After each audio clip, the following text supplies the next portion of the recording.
naturaleza tras la conquista y las representaciones de los seres vivos en el Códice Florentino y otras obras españolas de su época. Fue asesor y guionista de la serie Visión de los Vencidos, 500 años después, producida por TV UNAM. Se ha desempeñado en la Universidad Autónoma Metropolitana Xochimilco, en la Facultad de Filosofía y Letras de la UNAM y actualmente en la Escuela Nacional de Antropología e Historia, por sus siglas ENA. Colaboró con Miguel León Portilla como editor adjunto de la revista Estudios de Cultura Náhuatl y asimismo fue editor del Boletín del Instituto de Investigaciones Bibliográficas. Actualmente participa en el proyecto de estudio, traducción e investigación sobre el Códice Florentino. Doctor, muchísimas gracias por su presencia esta tarde. Le confieso que teníamos algunas reservas sobre este tema porque está politizado, porque es muy polémico, pero intentábamos una visión de síntesis y en esa búsqueda encontramos gente muy erudita y muy generosa, que esa combinación cada vez es más rara, pero muchísimas gracias por su conocimiento y su generosidad que está a punto de compartirnos. Todos suyos, doctor. Bueno, pues de entrada, muchísimas gracias a todos ustedes Iberoamericana en Puebla por esta invitación. A la doctora Diana Jaramillo, que fue quien me contactó y pues que espero que se cumpla la expectativa del proyecto académico que tienen de este conjunto de reflexiones sobre la conquista en general. De pronto quiero comentar si hay un pequeño traspié con la transmisión, no se preocupen, veré la manera de resolverlo. Si de pronto me voy, no se vayan ustedes, permanezcan y yo restablezco mi señal. Ya ven que ahora todos estamos a distancia y con la escuela de los hijos y esto, pues de pronto se complica la cosa. Y bueno, y lamentablemente no puedo no transmitir el video porque pues prácticamente estamos hablando de una presentación muy visual y pues ahí no puedo suprimir este asunto de compartir la pantalla. Muy bien, voy a iniciar de tal suerte que compartiré mi pantalla. Denme un minuto. Será más bien una charla, más que una lectura así muy formal y que espero que esta charla pues les reditúe a ustedes alguna reflexión. Y nada más quiero ver si ustedes ya tienen a la vista la presentación que he preparado. Si alguien me puede indicar, se lo agradecería.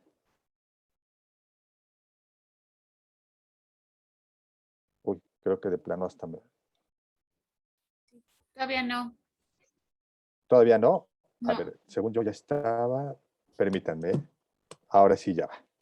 Ya, ya, Se gracias. está convirtiendo. Muy bien. Bueno, no sean malitos, avísenme si ya. Lo vemos bien, doctor. Ahora sí, perfecto.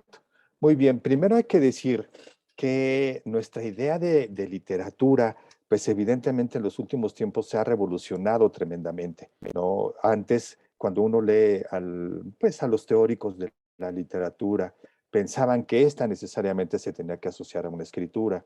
A lo largo del siglo XX esta idea fue cambiando con muchas aportaciones desde la etnología sobre todo, en donde empezaban pues a considerar que cualquier expresión podía ser textual, no importara si fuera escrita o si fuera verbal, combinada con todo el asunto iconográfico del lenguaje simbólico, de la semiótica, pues nuestra idea de literatura ahora se ha ampliado muchísimo, como para decir que ahora la literatura es cualquier expresión lingüística colectiva, concebida de manera, digamos, en un contexto cultural muy específico, a veces ritual, a veces histórico, a veces ficticio, de ficción. Y ahora hemos renovado nuestra idea de literatura con lo que hemos concedido que podamos hablar de la literatura náhuatl y de la literatura quechua y de la literatura en la India. Sobre todo la gente que trabajó la literatura en la India abonó muchísimo a esta revolución de nuestra idea de literatura. En el caso particular de los nahuas, no tenemos tiempo para dedicarle a todos los pueblos mesoamericanos, que es una riqueza sorprendente. Los nahuas heredaron sistemas de registros mucho más añejos, que no eran propiamente nahuas, sino que se habían concebido con anterioridad. Estamos hablando, pues, para la época del preclásico, que estamos hablando después de bueno, más bien antes de 1500 años antes de Cristo, ya tenemos algunos registros iconográficos asociados a una lengua. Podemos decir llanamente así en una frase que la escritura es el parto del pensamiento, es el registro del pensamiento, es el traslado de una creación abstracta, que es una idea, es trasladarla a una materialidad en cualquier soporte. Y esto lo podemos ver aquí en Monte Albán. Podemos ver que ya hay un registro incluso con asociaciones fonéticas, ¿eh? No crean que son ideogramas. Aquí está una fecha, que es el 1, 2, 3, 4, 5, casa, ¿no? Está un altépet, un glifo que vamos a ver en unos momentos, y un gobernante de cabeza con el sitio que ha sido tomado en llamas, por eso es que tiene esto lo que alguien podría creer que es una corona, que estoy con el cursor, pero no, no es una corona. Y las llamaradas que van a lo lado conteniendo. Este glifo, que seguramente tenía una raíz más antigua en el mundo olmeca, lo recogieron los nahuas y lo vinieron a encontrar los españoles aún en uso. Es decir, es un registro con una convención pictográfica aplicada para varias lenguas y que tenía por lo menos casi alrededor de 2000 años de existencia. Para que, si nosotros pensamos en términos de tiempo, 2000 años es muchísimo. Podríamos creer que los pueblos indígenas pasaron por una especie de una historia estática, plana, donde no ocurrían cambios y transformaciones, y no, créanme que es tan convulsiva y compulsiva como cualquier historia de cualquier grupo humano. Este sistema olmeca, perdón, zapoteca en Monte Albán, está en el edificio J. Este es el edificio que podemos ver cuando nos subimos a la pirámide central de la plataforma de Monte Albán, y que vemos que en el centro de la planicie hay una especie de edificio con forma de flecha que tiene una desviación respecto al eje. Ese es el edificio J y este es el relieve que aparece allí. No es el único sistema de escritura. Voy a mencionar rápidamente qué ocurrió con la escritura maya. Los mayistas tienen unos relatos extraordinarios sobre el descubrimiento de la escritura, el desciframiento de la escritura maya. En el siglo XVI, Diego de Landa trató de hacer lo que él creyó que era una especie de alfabeto. Voy con el cursor, decía la A y ponía como, según esto eran los signos para la A, y así para cada fonema. Y obviamente cuando llegaban los mayistas desde el siglo XVIII, por ejemplo, Simón de Beauvoir, Charles Setier de Beauvoir, que descubrió el Popol Vuh, veían ya los relieves de Palenque y de otros lugares y pensaban que era imposible, que no era fiel lo que Diego de Landa estaba escribiendo. ¿Por qué? Porque ellos encontraban cientos de glifos que rebasaba el número del supuesto alfabeto maya que Landa había propuesto como una especie de piedra roseta. Con el tiempo se descubrió que en realidad era un silabario y que la escritura maya era sorprendentemente compleja, porque tenía primero una parte fonética, pero también tenía una parte, vamos a llamar, logográfica. Si se quiere decir ideográfica, bienvenido, vale un poco la cosa. ¿A qué se refiere? Un logograma sería la expresión de un glifo que representa la palabra completa. Y es por eso en que la idea y la palabra coinciden. Balam significa jaguar. Y esta será una escritura, si quieren, hasta con un poco de tono rebus, ¿no? Porque cada sonido tenía una asociación con un glifo. Pero se dio cuenta con el paso del tiempo, Yuri Noroso, una persona que es una historia sorprendente, quizá algunos de ustedes la han escuchado. Él era un lingüista soviético que había estudiado la escritura egipcia, la escritura china, y cómo los sistemas de escritura originalmente tenían un trasfondo ideográfico y que se iba trasladando a expresiones abstractas. Y cuando fue la toma de Berlín en la Segunda Guerra Mundial, la parte soviética toma la parte donde está la Biblioteca Nacional de Alemania. Y como parte del botín de guerra, pues él encuentra libros sobre la cultura maya, el Diego de Landa, y se lleva el libro para estudiarlo. Le llamó la atención la propuesta del alfabeto de Landa y se dio cuenta él que no era un alfabeto, sino que era un silabario, y que los mayas podían escribir con este sistema logográfico combinando con glifos para para sílabas. Y este fue el modelo que se propuso y con este modelo se logró descifrar prácticamente por completo la escritura maya. Es decir, al logograma Balam se le podría agregar el glifo para la sílaba ba, que es abstracto, que ya no es ideográfico. Es decir, si ustedes quieren, es hasta arbitrario. Y esto indicaba que la palabra iniciaba con la sílaba ba. Era un reforzador del logograma. Se dieron cuenta también que este reforzador silábico podía estar no al principio, sino al final, agregándole la sílaba ma, pero por un fenómeno de elisión vocálica que existe en el fenicio y en otras lenguas, decían, bueno, significa que empieza a leerse balam y que termina con m esta palabra. Se podían agregar las dos combinaciones. A la palabra balam le daban la pista de que iniciaba con ba y que terminaba con m. Y finalmente el logograma podía ser totalmente elidido para que fuera una escritura estrictamente logosilábica, donde ahora están las sílabas representadas por estos componentes, estos cartuchos. El logograma para ba, el glifo para la y la terminación. Y en todo, estas 4 variantes dice balam, que significa jaguar. Los nahuas no tuvieron una escritura tan sofisticada como la zapoteca o como la maya. ¿Por qué? Bueno, los nahuas, recordemos que no son originarios de Mesoamérica. Ellos provienen de la región de las montañas rocallosas, de los Rocky Mountains, más o menos en la región de Utah y Oregon, en los Estados Unidos, y en diferentes oleadas migratorias bajaron a lo que es Centroamérica. Más o menos para el año 2000, antes de nuestra era, se calcula que están las primeras migraciones de esos grupos yuto-aztecas hacia el sur, y que permitió que los nahuas llegaran, pues que les gusta, hasta El Salvador, en Centroamérica, y que cubrieran toda la región occidental de lo que ahora es México, el centro de México, y que posteriormente migraran a la costa del Golfo y de allí a Centroamérica. Ellos tenían otros rasgos culturales, por ejemplo, el origen de las cuentas numéricas, del sistema numérico, pues fue adaptado, ¿no? Parece ser de una forma decimal a un sistema vigesimal. Lenguas que son emparentadas, que son cercanas de la familia yuto-azteca, no tienen una cuenta vigesimal, solamente el náhuatl, mientras que las lenguas del centro, el otomí, el mazahua, las lenguas otomangues, las lenguas mayenses, sí son de un sistema vigesimal. Y tenían estas características que decíamos que desde el clásico ya estaban plenamente registradas con una escritura. Vean, se sabe que los nahuas llegaron a regiones como Teotihuacán.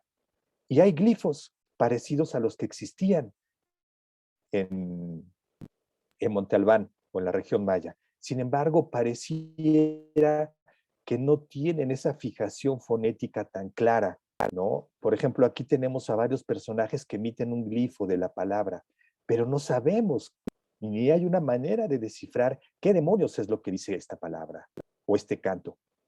¿Por qué? Porque este relato iconográfico, este discurso iconográfico, necesariamente debió de haber sido completado con la oralidad. Quien recordaba o contaba con la tradición oral y sabía de memoria ese relato y veía una pintura, podía desplegar ese discurso. Pareciera que así es como funcionó la escritura de los nahuas, no solamente porque esto lo podemos ver en Monte Albán, en Teotihuacán. A final de cuentas, en Teotihuacán vivía gente totonaca, purépecha, zapoteca, maya, nahua, huasteca, pero sí para otros casos ya muy específicos de los nahuas. Por ejemplo, ahorita me regreso a las anteriores, como aquí. Este es el códice de la salida de Aztlán. Vemos el mismo fenómeno. Está un personaje que está emitiendo unas vírgulas de la palabra. Si nosotros viéramos solo el códice, podemos retomar algunos puntos claros de la escritura, como este glifo, que es el mismo que estaba en Monte Albán, del cerro, nada más que tiene otro estilo. Si quieren me regreso para que lo reconozcan. Vean, está esta forma como triangular. Ajá. Está una fecha, está el nombre del lugar, y lo que dice ese personaje solamente lo podemos develar si contamos con esa tradición oral, que es la salida de Aztlán ¿Y qué es lo que está diciendo? Lo que seguramente ustedes ya conocen porque han formado parte ya de nuestra historia oficial nacional, ¿no? Los mexicas que Huitzilopochtli les dice que salgan, vámonos de aquí y vamos a fundar otra ciudad, ¿no? Esta tradición oral formaba parte de la lectura, o la lectura, si ustedes quieren verlo también de esta manera, la lectura era reforzada con elementos escriturarios, como el de las fechas, como el de los verbos para partir, aquí está el camino, los nombres de los lugares, y eso completaba la lectura. Era una interacción entre la oralidad y el texto. ¿De dónde vino toda esta fijación de la oralidad y del texto? Pues la verdad es que los nahuas no la inventaron. Digo, otros grupos mesoamericanos tenían una escritura, como ya dije, bien sofisticada, y este es una escritura, por ejemplo, este es el códice vidonensis porque está en Viena, ¿verdad? Y es un códice prehispánico que narra el nacimiento de los mixtecos a partir de un árbol sagrado en Apuala. Aquí está el primer mixteco que nace y que lo está pariendo una diosa, que es un árbol, ¿no? Un árbol que se mete a la tierra, que lo podemos ver después en otros códices como la diosa de la tierra, la diosa madre, y que se expresa también como un árbol, como una especie de caimán.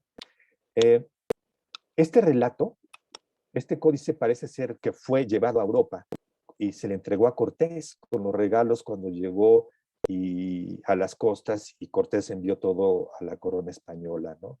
Se lo mandó todo a Carlos V y parece ser que por eso fue a Darayá. El caso es que en el siglo XX, en los 40, un etnólogo americano, estando en la región de la Mixteca, pues entró en confianza con los señores, tomó algunos mezcales, y él estaba recabando muchos relatos para el Instituto Lingüístico de Verano, ¿no? Muchas transcripciones, quería hacer un diccionario del mixteco, de la Mixteca Baja, y los señores ya al calor de las copas le contaron, oiga, le queremos contar un relato que no le habíamos dicho porque nos daba mucha pena. Pero ahora que ya tenemos confianza con el alcohol, pues vamos a decírselo. Eran señores analfabetas, ¿no? Que no habían tenido acceso ni siquiera a la educación primaria, pero que contaban con una tradición cultural ancestral. Y los señores le contaron que el primer mixteco nació porque un hombre mixteco que era leñador vivía solo. Se sentía muy solo, y un día andando cortando leña por el bosque, pues vio un árbol que tenía la figura de algo que a él le atrajo, como si fuera una mujer, y que entonces preñó ese árbol por una hendidura. Y que ese árbol a los 9 meses parió al primer mixteco. Ese relato, que pareciera así solamente mítico, tuvo una connotación histórica. Este códice fue descifrado por Alfonso Caso y encontró el lugar del relato mítico, que es el árbol de Apuala. Hoy pueden ustedes ir y visitar Apuala, y ahora ya la gente, al paso de las décadas, ya sabe que existe este códice y ya lo conoce. Pero cuando esta tradición oral fue registrada y publicada, pues no. Y cuando Caso dio a conocer su hallazgo y se vio esta imagen, pues era una especie de un descubrimiento portentoso. ¿Cómo es posible que un códice que sabemos que era de tiempo prehispánico registrara de manera iconográfica un relato que perduraba en el verbo actual? Los mixtecos también combinaban esta parte de la oralidad y también transmitieron muchos conocimientos escriturarios a los nahuas. Vean, por ejemplo, hay muchos códices en donde los glifos tienen la misma equivalencia entre el mixteco y el náhuatl. Eso es bien interesante. Aquí hay unos ejemplos del códice Selden, del códice Bodley, ¿no? Por ejemplo, el topónimo de Yucutza, Tepec, Tepec es el cerro, aquí está el cerro, y Totot del pájaro, del cuervo, el cerro de las aves. Y se lee igual tanto en mixteco como en náhuatl. Los mixtecos también heredaron mucho de su inventario escriturario de los zapotecos, que era más antiguo, y los nahuas recogieron esa tradición mineraria escrituraria y la aprovecharon para registrar su propia oralidad y sus propios conocimientos canónicos. Vean, este relato que ya lo mencionamos, pues ya tiene fijados los sistemas calendáricos. Los nahuas en su origen tampoco tenían un sistema calendárico. Fue una adaptación de su cultura que provenía de los pueblos mesoamericanos. El hecho de tener una cuenta vigesimal de tener 18 veintenas que daba 360 días más 5 días móviles, refleja el año solar, y otro sistema calendárico que corría a la par, 20 trecenas, que da 260 días. Era una especie de calendario zodiacal y los dos calendarios corrían en simultáneo. Y eso permitía fijar fechas, fijar momentos.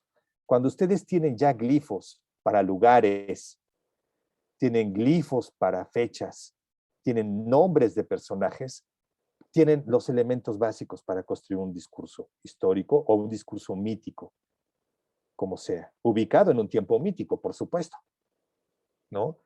Estos tres rasgos son los básicos, los mínimos para pensar que se puede desplegar un relato escrito. En el caso de los mayas, el sistema de escritura es tan sofisticado que ustedes ven, por ejemplo, una escalinata donde quieran, en Calakmul, en Quiriguá, las estelas de Quiriguá son famosísimas, y son textos con una sintaxis muy clara. Es decir, tienen marcadores de tiempo para indicar si los verbos están conjugados, los relatos empiezan siempre por una fecha, como nosotros lo hacemos canónicamente, ¿no? Las declinaciones de los verbos para pluralizarlos, para conjugarlos, aparecen en la sintaxis de la escritura maya. En el caso de los nahuas o de los zapotecos no se ha logrado descubrir eso. Y en el caso de los nahuas, pues mi hipótesis es que nunca se va a descubrir, porque la escritura solamente era un recurso mnemotécnico de la oralidad. Vean, este ejemplo, en el caso de una escalinata o de un mural de la lápida de Palenque, pues vemos cómo los textos siguen un orden, casi hasta como líneas. ¿Qué orden le van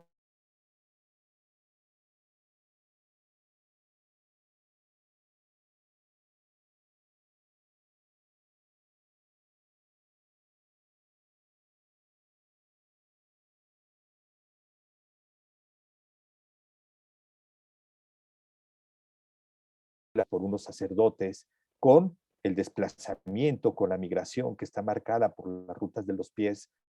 El topónimo es complicadísimo, aunque no lo crean, este es el glifo para algo curveado, que significa Coli, que es Culhuacán, el lugar de los ancestros, y es lo mismo que vemos aquí.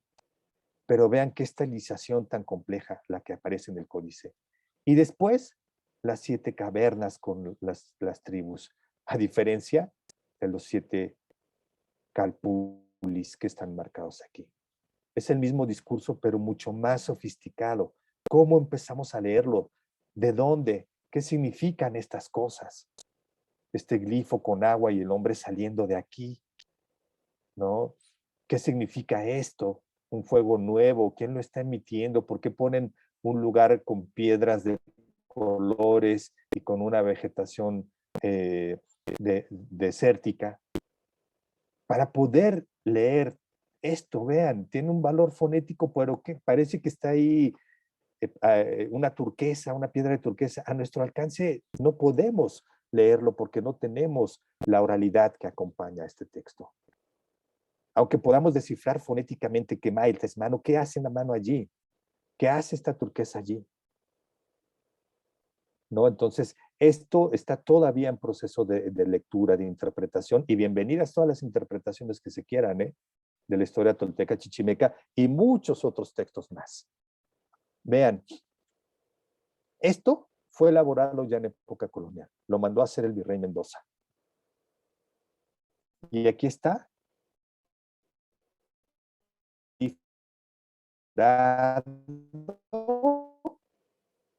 Y un templo, el templo de este lugar, en llamas. ¿Dónde dijimos que habíamos visto esto? En Monte Albán. Es el glifo para la conquista. Y cómo es que los nahuas retomaron esto. Después de un relato, vean, el tiempo enmarca este relato de conquista y de fundación de México Tenochtitlan. Estos son los glifos para los años. Y nos dicen en qué tal año hicieron un ritual de fuego nuevo. Y al mismo tiempo es la demarcación espacial de los lagos de México, dividida en 4 barrios, en 4 regiones cósmicas. Y en el centro, el águila, ¿no? Con el portento de Huitzilopochtli. Y vean cómo el pueblo de Culhuacán, con un valor fonético, dice que fue conquistado por los mexicas. Está el Señor, está el templo en llamas y está el Altépetl con esta punta retorcida. Retorcida porque coli significa eso, significa brazo, significa codo, pero también significa curvatura. Y porque los ancianos están curvos, por extensión, los ancianos son los colhuas. Este relato de la fundación de México Tenochtitlán viene a completar el relato de la salida de Aztlán, pero a final de cuentas, vean, los mexicas, los nahuas que llegaron al final, había muchos grupos nahuas que habían llegado antes, en Texcoco, en Cholula, en Huejotzingo, en Xochimilco, en Azcapotzalco, eran grupos nahuas previos. Estos últimos nahuas, que son los mexicas, recogen, abrevan de toda esa tradición escrituraria. Y con eso permiten el registro de su mundo. Este es un códice de influencia mexica, mixteca, y vean los glifos de los días de las trecenas, con las 4 regiones cósmicas y el dios del tiempo y del fuego al centro.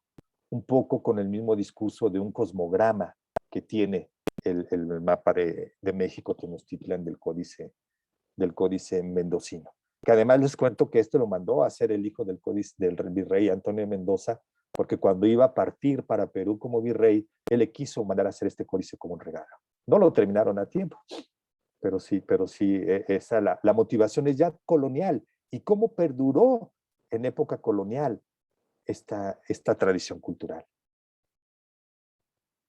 Permítanme que ahora se trabe un poquito esto. Aquí está el códice que les decía, es igual el marco del tiempo y las regiones cósmicas. Ahora, ¿qué los nahuas nada más contaban, tenían el registro escrito para estas cosas? No. Esta es la matrícula de tributos y vean, están los glifos de los lugares. Aquí está Zumpango, por ejemplo, Zompantli y el locativo, y está el glifo con valor fonético de Malinali, y están los numerales de los tributos que se tienen que pagar y qué productos son los que tienen que entregar. Este es el glifo para 400 y este es el glifo para un tipo de manta, este es otro tipo de manta, estos son los pueblos y estas son las trojes que tienen que tributar. Es decir, la escritura permitía no solamente relatos orales abstractos, sino también detalles muy puntuales de la vida práctica. Era un sistema de escritura, vamos a decir, muy sofisticado y muy capaz de registrar muchas cosas. ¿Qué pasó? Bueno, esto es tomado de la historia de Tlaxcala, de Muñoz Camargo, ¿no? De la relación de Tlaxcala. Se quemaron muchos códices y muchos de estos relatos, muchos de estos registros escriturarios, no solamente nahuas, otomíes, purépechas, mixtecos, mayas. Diego de Landa y Maní hizo un auto de fe donde destruyó cientos de códices mayas. Y podríamos pensar, bueno, ¿qué le pasaría a una civilización que cuenta con la escritura como un artificio civilizatorio, que de pronto le destruyeran la mayoría de sus registros? Imaginen la pérdida que significaría para nosotros que si nos invadieran los extraterrestres y dijeran, pues entre las medidas de dominio es destruirle sus libros y sus registros escritos. Imaginen las consecuencias civilizatorias y culturales de un evento como ese. Eso les pasó a estas gentes. Pero destruyeron los soportes, pero no la sustancia. La sustancia estaba contenida en el repositorio de la oralidad. La oralidad permitió que, por ejemplo, los mixtecos recordaran en el siglo XX el origen del primer mixteco en Apuala, aunque ellos no saben, o esos señores, los que dieron ese relato, estoy seguro que nunca supieron de la existencia del códice y se murieron sin saberlo. Quizá ya descendientes modernos ya saben que el códice existe, pero como ese ejemplo habrá cientos en el México pluricultural que hoy nos conforma. Se destruyó el soporte, insisto, pero no la sustancia. ¿Qué pasó? Bueno, ustedes lo saben, el año de 1492 es muy, muy complicado porque no solamente es el año en que expulsan a los árabes de Granada, es el año en el que también Colón llega con sus naves al Caribe, y también es el año en el que en Sevilla se publica la obra de Nebrija, la obra del lingüista Nebrija, que publica un primer arte de la lengua romance, un vocabulario de latín y romance, y evidentemente los españoles acogen la lengua y la escritura de la lengua como un elemento de identidad política y de unificación tremenda. En esa corriente lingüística se forman los frailes que vienen a América, que vienen al Nuevo Mundo, a lo que ahora llamamos América, para implantar la evangelización y conocer a las culturas que tenían sus sistemas de escritura y sus oralidades a partir de esos referentes teóricos. El paradigma del verbo y el sustantivo se traslada a Mesoamérica. Los españoles se dan cuenta, los frailes se dan cuenta que hay sistemas complejos de escritura y dicen, bueno, pues vamos a enseñarles nuestros rezos pues con un sistema de escritura parecido. Este es un códice testeriano, es la doctrina, es el Padre Nuestro que escribió Gante, ¿no?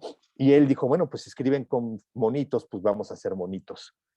Y vean ustedes, a ver si ustedes se saben el Padre Nuestro, vayan leyéndolo como si fuera una especie de cómic, ¿no? Como un storyboard, ¿no?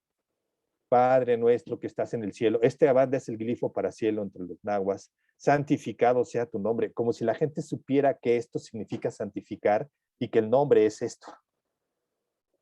¿Sí? Vénganos tu reino, y aquí, ¿qué les parece el pecado? Líbranos del mal. Vean, es sorprendente, ¿no? Se han hecho muchos ejercicios de lectura, ¿eh? De cada, no es un jeroglífico, ahí sí serían ideogramas, ¿no? Y obviamente, pues nada que ver con el sistema de escritura nativo, ¿no? Que evidentemente sí tenía una complejidad mucho mayor de la que los españoles sospechaban.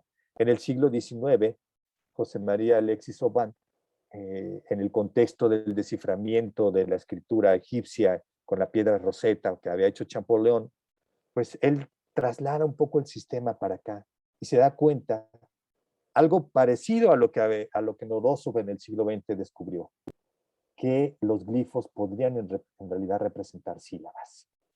Y por ejemplo, la sílaba chi, de chichil, pulmones, tetas, ubre, pues se podía representar con un perro, porque es chichi perro, pero también chichi, senos de mujer, ¿no? Por poner un ejemplo. Y así como esto, la sílaba chan, pues con una casa que se dice chantli. Ahora nosotros en el lenguaje popular mexicano no decimos chantli, sino decimos chante, ¿no? Ve a tu chante, por lo menos en la ciudad, en los estratos populares, sí se entiende que chante es tu casa, porque es un nahuatlismo. Y esta idea de Oban, de ver que los nahuas habían tenido también una especie de silabario, pues la verdad es que no tuvo mucho éxito. ¿Por qué no tenía éxito? Pues lo vamos a ver un poquito adelante. ¿Cómo leer cosas como esta a partir de lo que decía Oban? Será complejísimo. Este es un códice de los rituales de las veintenas o de las trecenas, no recuerdo. Pues, ¿por dónde empiezo? ¿Cómo lo leo? ¿Qué significa esto? ¿Qué significa este otro como bastón? Aquí hay unas mazorcas en un canasto y luego un señor que tiene la piel de un desollado. ¿Por qué? Aquí está su mano y aquí está la piel del desollado. ¿Cómo leer esto? ¿Cómo leo la vírgula de la palabra contenida en el caracol que está en la parte del centro hacia abajo? Aquí. Entonces, como que no tuvo mucho éxito la propuesta de Oban, pero sí sabemos que muchos códices pueden descifrarse de esta forma. Por ejemplo, la sílaba tlantli, la palabra tlantli, perdón, significa dentadura. Y vemos cómo aparece asociada a muchos lugares, a los glifos de los lugares, a los topónimos. Y uno cuando ve estas plantas diría uno, simbólicamente significa que estas plantas son urticantes y que te comen y que te pican o que te muerden cuando las tocas. No, nada que ver. Significa solamente que todas estas palabras terminan con la sílaba tlán. Xochitlán, Aguacatlán, del lugar de los aguacates, por ejemplo, ¿no? Seguro serán estos, ¿no? Xocotlán, de los frutos, xocot, fruta, y no tenía ningún valor simbólico ni nada, es una cosa práctica. Pero cuando conocemos datos como estos, muy prácticos y muy precisos de la escritura, y vemos cosas como estas, pues de pronto podemos decir, caramba, ¿y cómo le hago yo para saber qué dice aquí? Hubo un excelentísimo editor y traductor, editor de códices y traductor del náhuatl, nahuatlato, ¿no? Uno de los grandes pilares mexicanos de los estudios modernos de los códices y del náhuatl, Luis Reyes, que cuando vio esta cosa, él dijo, bueno, pues a mí se me va a ocurrir leer algo. Y ya él, tratando de aplicar este sistema, por ejemplo, veía que este glifo lo podía leer como istoshos, y significará deberá velar, totalmente arbitrario. ¿Con qué fundamento? Pues ninguno, francamente, ¿no? Sí es un buen intento y un poco, en mi muy modesta opinión, como que es el único punto débil que veo en la obra completa de Luis Reyes, pero fuera de ahí, pues todos sus trabajos son estupendos. Por ejemplo, ver, esto significa, será rico y tendrá gentes a su servicio. ¿Por qué? Por ahí en otra página pone una serpiente y dice, habrá envidia. Pues como estas gentes pensaran que la serpiente estaba asociada a la envidia. Pues no, esa es una idea totalmente cristiana con la idea del demonio en el árbol, ¿no? Entonces es muy difícil desentrañar el lenguaje simbólico que tienen muchos de estos códices. Ahora, ¿qué pasó con la escritura? Bueno, con estos referentes que hablábamos de Nebrija, pues los frailes se dieron a la tarea de ponerse a escribir, a conocer la lengua, pero no crean que solamente para tener un acercamiento cultural. En realidad no era el fin era la evangelización. Y para evangelizar tenían que conocer la lengua. Y con eso se dieron a la tarea de hacer muchos registros, de tratar. Para colmo de males, el náhuatl tiene una cosa que coincide mucho con el inventario fonético del español. Son 5 vocales básicas que pueden alargarse, pero si no las registraban en su alargamiento no pasaba nada. El latín tenía lo mismo, tenía vocales largas y no se registraban. Tiene muchas coincidencias en las consonantes y entonces se dieron a la tarea de usar el alfabeto latino para empezar a escribir en náhuatl y desplazando la escritura el sistema local. Eso derivó en un gran patrimonio, inmenso patrimonio mixto, vamos a decirlo, donde están el sistema de escritura combinado con la glosa latina, escrita en náhuatl, y que sirve de piedra roseta para ir descifrando todo esto. Chiquipili, 8000, ¿no? Zontli, 400. Y aquí vienen los textos de una posible interpretación de esta lámina. ¿Qué generó? No nada más que el náhuatl se pudiera escribir en el alfabeto. También propició que hubiera cambios en la lengua y cambios en su registro. Vean, este es el códice Telleriano Remensis. Y vean qué interesante es. En el año 1541, ahorita vamos a ver que este códice se llama Shuamat, o los podemos traducir como anales. Lo vamos a ver ahorita en la tipología. En este año murió Pedro de Alvarado en esta guerra, en un combate, en este lugar, Xochipila, en donde fue a combatir en persona el virrey Antonio de Mendoza. ¿Cómo se escribía Mendoza para los nahuas? Con la sílaba me, de met, maguey, y tusa, el mamífero este roedor, ¿no? Metusa, porque no existe la D en náhuatl. Estos son sistemas híbridos, mixtos, que tienen el desglose en náhuatl, en español o en latín, combinados con la escritura y el sistema tradicional de la escritura. Hay relatos complejísimos de esta forma. El relato de la fundación de Texcoco, ¿no? Y de Huexotla y de Cuautlincham por parte de los chichimecas de Xolotl, que eran unos nahuas que habían viajado antes que los mexicas, y este es el relato mítico de estas gentes en el Códice Xolotl. El sistema de escritura conservó para los nahuas esta combinación fonética, como cuando nosotros jugábamos y escribíamos soldado, poníamos un sol y un dadito, ¿no? Y los juntábamos y decíamos, ¿qué dice? Soldado. Nadie dibujaba un soldadito con su rifle y su casco, ¿eh? Esa escritura rebus, si ustedes quieren, perduró en la escritura náhuatl. Este es el chimal coac, la serpiente escudo. Quizá por la forma que tenía la greca de sus escamas, no lo sé, pero forma parte de un relato de la descripción de los seres vivos que aparece en el Códice Florentino. Como es esta la la jical coac. Jical, ¿por qué? De jícara, chical. Seguramente sería por el color que tenía, muy probablemente por otros atributos. La jical papalot, ¿no? Y por esto están estas combinaciones raras en códices totalmente ya coloniales. Vean, acá hay otro, el masha xocotl, la fruta del venado. El ayau xocotl, también, con estas combinaciones fonéticas, ¿no? Los nahuas, ¿qué escribieron? Cantidad de tipos de relatos. Relatos míticos, orales. Vamos a ver que hasta hicieron un cancionero de sus antiguas tradiciones. ¿Y qué creen? Que no solamente escribían en náhuatl, escribían español, escribían en latín. Tenemos noticias de que incluso manejaban griego y hebreo. ¿Pero qué nahuas? Pues evidentemente solamente los nahuas de los estratos superiores. Los nahuas que habían sido educados por los frailes en los grandes conventos, que ya eran gente privilegiada. Una muestra de este tipo de documentos es este manuscrito que se llama Cantares Mexicanos, que está en la Biblioteca Nacional.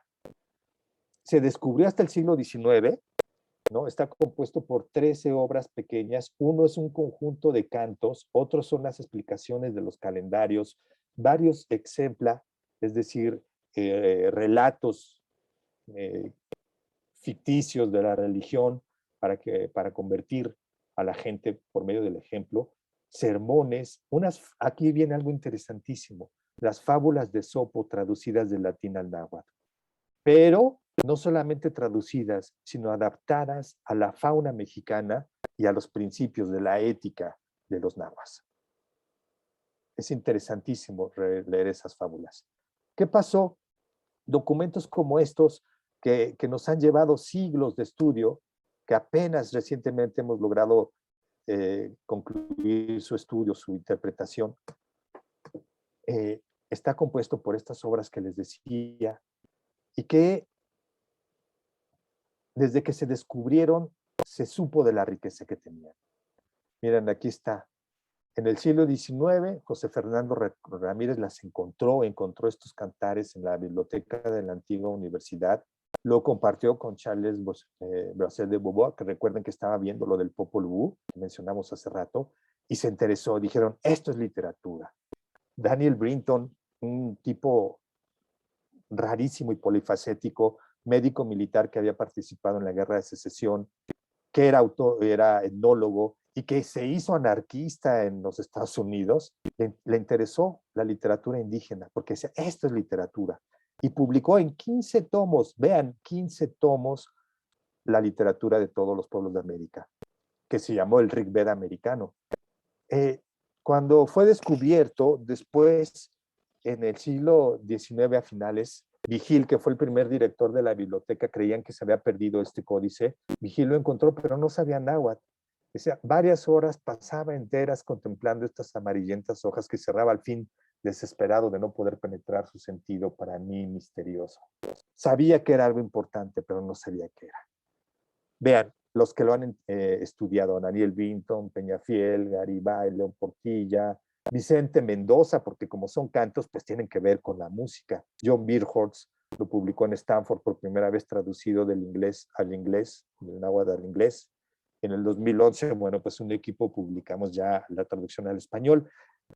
Esos cantos los vamos a ver en un momento, son vitales para entender la literatura náhuatl. No nada más escribieron cantos, escribieron vocabularios, artes de la lengua, muchos sermones. Esto, todo lo que tenía que ver con la religión pasó a la imprenta. Lo que tenía que ver con el trasladar la oralidad al alfabeto, no. Se quedó solamente en el manuscrito, donde en lugares como Santiago Tlatelolco, Huejotzinco, Cholula, Tlaxcala en Asunción. Esos fueron los centros de reproducción textual, al modo como si fueran escritorium benedictinos medievales. Todos, digamos, con la influencia franciscana en un primer momento, después ya jesuita, en este caso, bueno, pues Sahagún fue crucial. Ahora, gracias a esos traslados, decía Garibay, que gracias a que se trasladó esa oralidad al texto se pudo rescatar. De otra forma se hubieran perdido.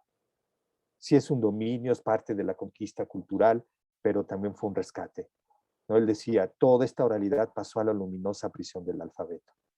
Hoy sabemos que la literatura náhuatl se divide en dos grandes cuerpos, Tlactoli, que le podríamos decir la prosa náhuatl, que contiene los teotlatoli, es decir, todos los relatos míticos, por ejemplo, de los 5 soles, ¿no? Los huecatlatoli, que son la explicación de los orígenes de los pueblos, como sería el caso de los nahuas cuando salieron de Aztlán.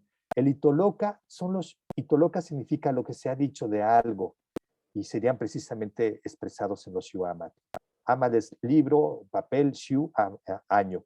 Como ya vimos en el códice, por cada año se iba poniendo cada acontecimiento con el nombre de los de relatos, vamos a decir, de prescripciones éticas. Se le daba, por ejemplo, un huehuetatoli, que era nacía un bebé y la partera que lo recibía le tenía que desplegar un discurso donde le daba la bienvenida a la tierra. Es muy bonito escuchar esto. Había otro en donde el hombre le enseñaba a su hijo adolescente a decir, tienes que tomar los oficios del trabajador. Había otros que tomaba el poder para amenazarlo de que tenía que cumplir y que si no cumplía el pueblo lo iba a quitar, y Tezcatlipoca también. Ese es el conjunto de Huehuetlatoli, que evidentemente los frailes aprovecharon para trasladarlo a la religión cristiana, y hay cantidad de Huehuetlatolis cristianos. Después el Nahualatoli serían todos los textos rituales, y es el lenguaje mágico dificilísimo de desentrañar. Los rituales de peticiones de lluvia, los rituales para leerle la suerte a una persona cuando nacía y leerle su destino por medio del calendario ritual. El Tlaquetzal es simplemente cualquier tipo de relato, de ficción o histórico, y hay muchos. Y finalmente los asanilis serán una especie de cuentos, de adivinanzas, de juegos de palabras que curiosamente perduran en el pensamiento de muchos pueblos, no solamente en nahuas. Por ejemplo, uno en español decía, me voy por un lado, traducido al español, porque está dicho en náhuatl, me voy por un lado, tú te vas por el otro y nos encontramos. Y tú dices, caramba, pues qué bonito juego de palabra. ¿Cómo es que si alguien se va para un lado y el otro se va para el lado opuesto, se van a encontrar? ¿Qué es? Era el matlac, es decir, el taparrabo, porque te lo pones para un lado, lo jalas para el otro y se encuentran en el centro. Después los cuican significaban los cantos. Hay muchas propuestas de tipología de los cantos. La primera la hizo Garibay y le hablaba de la épica náhuatl y los modelos occidentales que poco a poco se fueron quedando atrás. Y ahora hay varias propuestas. Yo aquí menciono una solamente como ejemplo, no son las únicas. Hay muchísimos más. Unos son los cantos de alegría, los chopancuicas, los cantos de verano. De repente no sé cómo ande yo de tiempo, si me da tiempo de leer un fragmentito de cada uno, no sé, José Luis, Diana, si lo hago o mejor me voy de frente. ¿Sí? ¿Sí lo leo? Miren, voy a leer, por ejemplo, a ver, un chopancuica. Aquí empieza. Canto florido, es tomado de los cantares. Comienza, canta tú, cantor, sean dadas las flores, con ellas que haya contento y que haya alegría en la tierra. ¿Dónde está tu riqueza, cantor? ¿Dónde mereciste las flores? ¿Dónde las viste? Los cantos los das a la gente. Aquí un sartar de flores de tu boca ha salido. Das contento, que con esto haya alegría en la tierra. Qué bonito, ¿no? Son cantos que celebran la vida, celebran la amistad, celebran la coincidencia de existir en la tierra, aunque sea pasajera la existencia. Por eso le llaman cantos de verdor o de alegría o cantos floridos. Los signocuican son lo opuesto. Son los cantos de tristeza. Y se ha propuesto, León Portilla propuso, que esta tristeza surgía de una crisis existencial en donde el hombre buscaba un sentido de la vida y al no encontrarlo parecía esta angustia existencial que era el origen de una inquietud filosófica. Qué interesante, ¿no? Ver que como en el mundo grecolatino, la poesía surge como una emoción derivada de una inquietud filosófica existencial y que ese mismo fenómeno ocurre acá. Las literaturas orales ahora nos están mostrando que la humanidad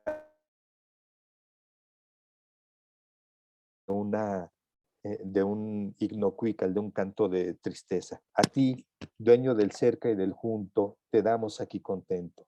Nada es tu recompensa, a tu lado, dador de la vida. Solo como una flor nos estimas, solo nos marchitamos, nosotros, tus amigos. Así como haces pedazos a la obsidiana preciosa, así como borras las pinturas de los códices, así todos marchamos para allá, para el Mictlán, a nuestro lugar de perdernos. ¿En qué nos tienes, Dios único? ¿Así vivimos? Así ya en el lugar de nuestra perdición, allá iremos a perdernos nosotros los hombres. ¿A dónde habremos de ir? Solo por esto lloro. Así te cansas, dador de la vida. Los jades se hacen pedazos. Las plumas de Quetzal se resquebrajan. Te burlas. Somos tu nada. Nos tienes en nadie y nos acabas aquí. Fuertes, ¿no? Finalmente, los cantos de guerreros, Yaucuical, Yao significa guerrero, Cuau de Cuauti, águila y ocelote, son cantos que expresan esta idea de la guerra florida, en donde curiosamente el guerrero se asocia a una flor que en el campo va a ser cortada. ¿En qué campo? En el campo de batalla. ¿Cuál es el rocío con el que se empapan estas flores? El líquido vital, el agua y la sangre. ¿No? Déjenme, les voy a leer también un pequeño fragmentito de esto.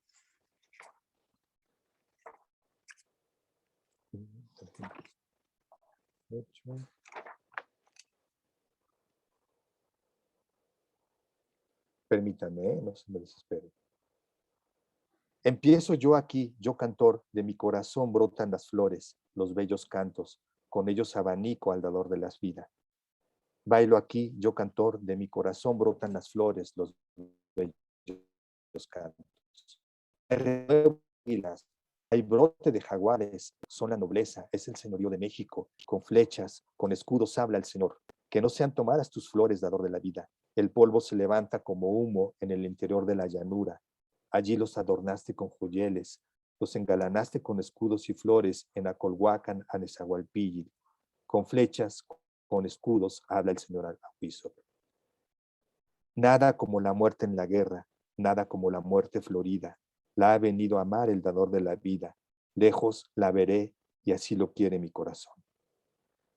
De donde vienen los bellos cantos yo los busco, yo menesteroso, que no cante en vano.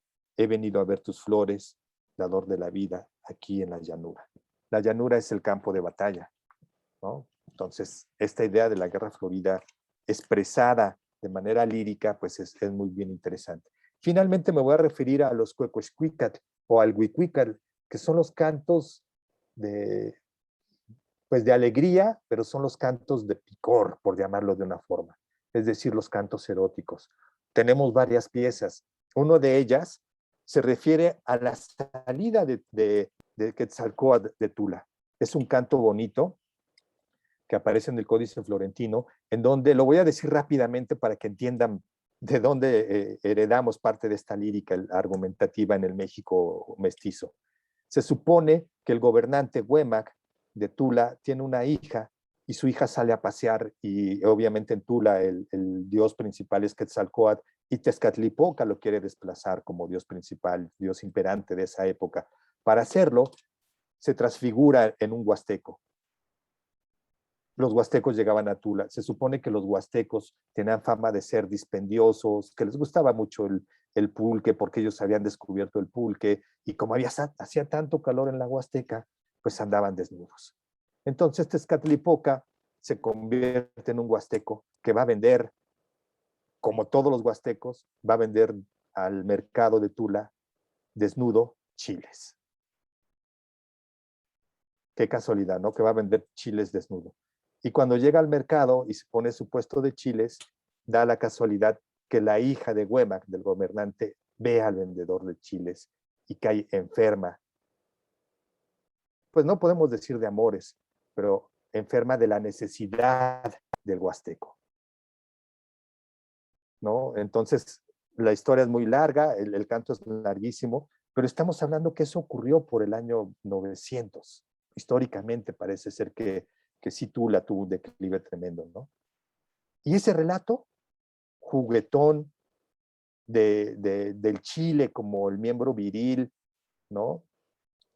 Me creerán que todavía existe, no solamente entre las regiones nahuas, sino aún entre los pueblos mestizos. Y nosotros en nuestro lenguaje popular, para no ir más lejos, ¿no? Nosotros sabemos lo que significa el chile en cuanto a picor, en cuanto a lo sabroso que es que pique, por decirlo rápido. Y originalmente el argumento viene de la época prehispánica. Otro canto es un canto de conquista de Chalco. Cuando los mexicas conquistaron Chalco fue una guerra muy cruenta, muy larga. Al final ganan los mexicas y pasado un tiempo un grupo de música de Chalco compone un canto en donde se quieren burlar de los mexicas, de Axayacal, que fue el tlatoani que los conquistó. Y los cantores hombres componen como si fueran mujeres y retan al tlatoani mexica a una guerra sexual, en donde como mujer evidentemente iba a perder. A Axayacal le gustó tanto que se instituyó ese canto y se ejecutaba en Tenochtitlan y se repetía cada vez que se cumplía la fecha de la toma de Chalco. Para que nos habla un poquito del mecanismo en cómo se instituían estos relatos. Había otro canto, por ejemplo, que hablaba de la derrota en Michoacán y que también lo repetían. Era un canto triste, pero era un canto de un origen histórico. La historia se cantaba. Hay cantos que también se califican por su origen. Por ejemplo, los cuestecas parece que tenían un estilo muy agudo de cantar, los huastecos, y así lo dicen los textos.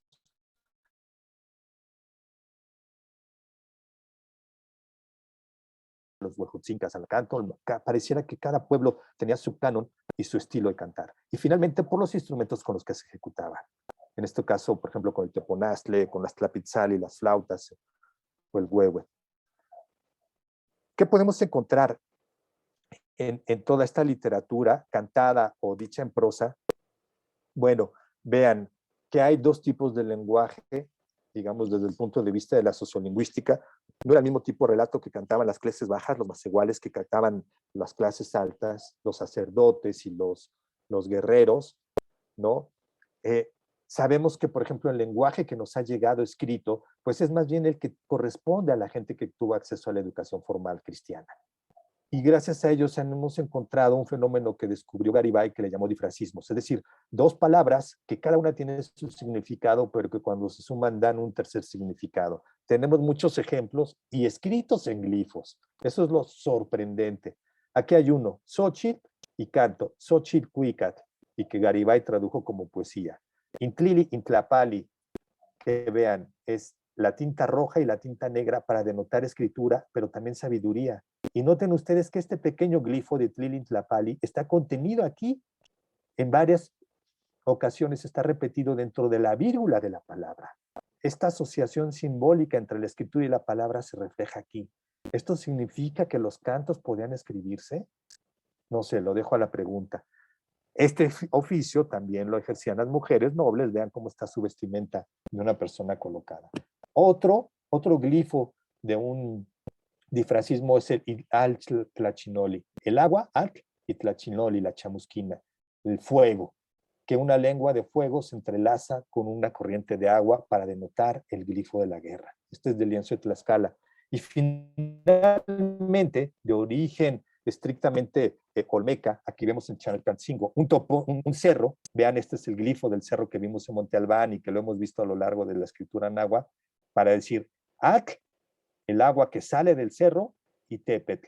La suma de los dos, al Tepetl, da la idea de un lugar acuático y también de montaña, pero que es el centro de una población, es urbano. Aquí está el glifo de nuevo de Culhuacán. Esta es la montaña del Cerro Tlaloc y el glifo de Culhuacán para denotar el difracismo de Altepetl, con un valor político sorprendente. Me voy más rápido porque ya el tiempo se nos acaba. ¿Qué vemos en estos cantos que hoy hemos conocido? Bueno, ahí está la oralidad, vean.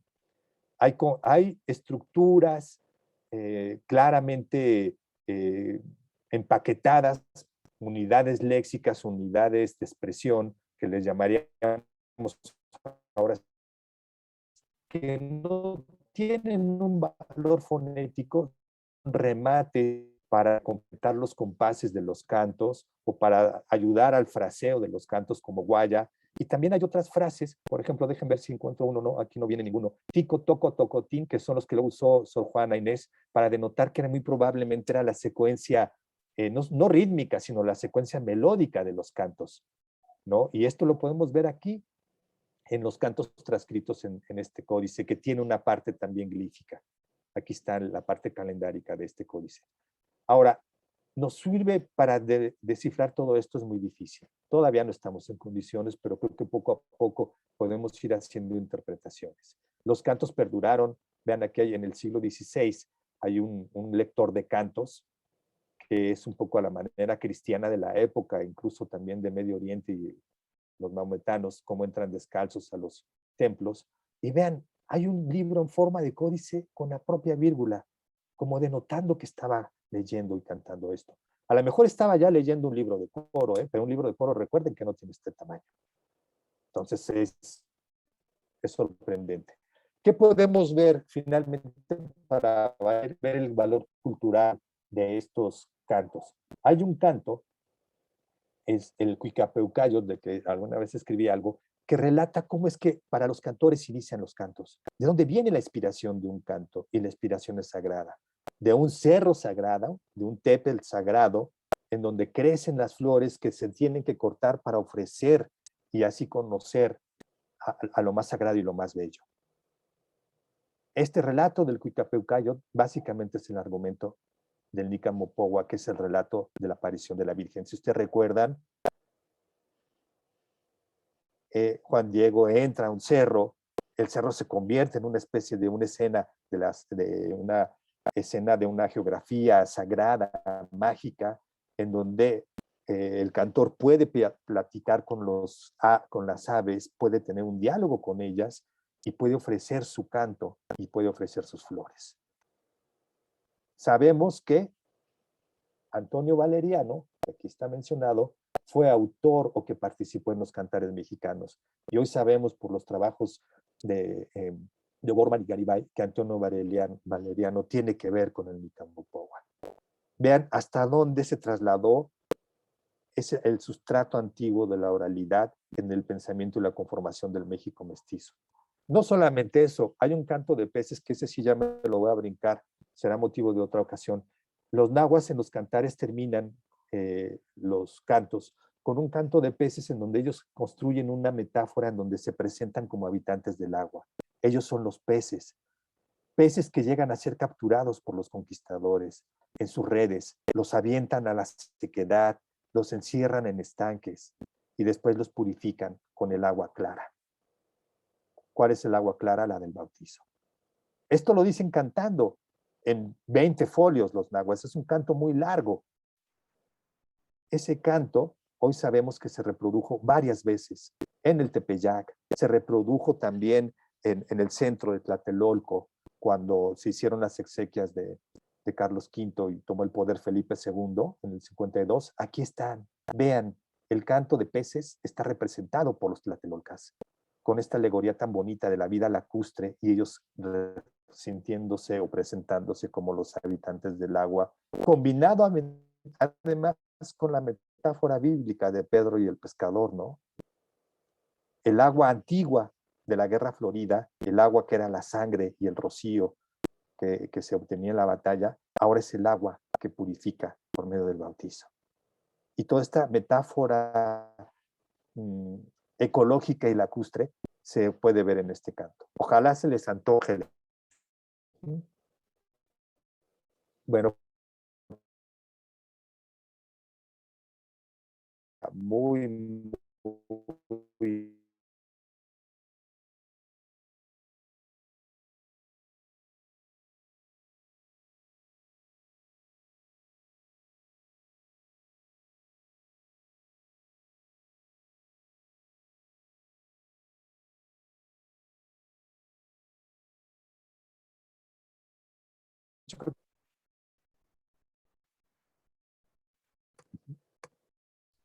para que ustedes ya tomen la palabra.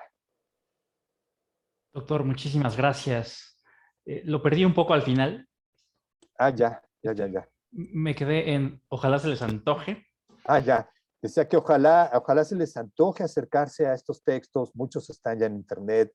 Solamente los conozcan para que los agreguen a su acervo cultural, para que los agreguen a su idea de literatura, no necesariamente que se casen con esto o que digan, hoy he descubierto una vocación.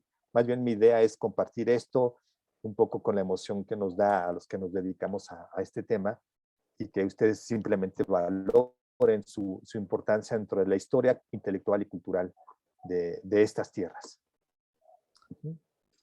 Muchísimas gracias, doctor. Por supuesto que se nos antoja siempre. Lo reconocemos como una necesidad constante. La verdad es que los que de repente nos toca impartir historiografía o este tipo de materias, pues damos cuenta de la falta que hace tener referentes y ser muy cuidadosos al momento de acercarnos a una serie de elementos culturales de los que trágicamente a veces no tenemos muchas referencias. Lo comento con mis alumnos frecuentemente. De repente van al Museo de Arte del siglo XIX, donde están todas las pinturas de José María Velasco, y tienen referentes. Van al Museo de Arte de Virreinal, y por lo menos por un santito que vieron en casa de su abuela, hay referentes, ¿no?